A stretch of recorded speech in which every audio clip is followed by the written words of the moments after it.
यसू अपने वतन में। मुकद्दस मरकस की अंजील उसका 6 बाब 1 ता 6 आयत तक।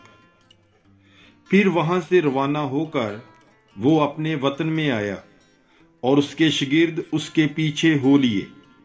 जब सब्बत का दिन आया तो वो इबादत खाने में तालीम देने लगा और सुनने वालों में से अक्सर हैरान हो गए और कहने लगे कि उसे ये सब कुछ कहां से मिला और ये कैसी हिकमत है जो उसे बख्शी गई और कैसे मोज़े उसके हाथ से ज़ाहिर होते हैं।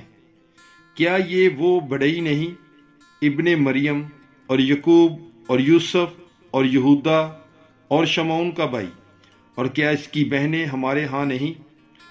और उन्हें उसके सबब से ठोकर लगी। इस पर यीशु ने उनसे कहा, नबी कहीं बेइज्जत नहीं होता मगर अपने वतन और अपने रिश्तेदारों और अपने घर में।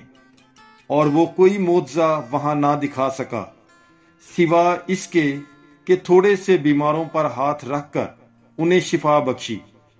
और उसने उनकी बेअतकादी पर तजब किया और वो इर्द गिर्द के गांवों में तालीम देता फिरा।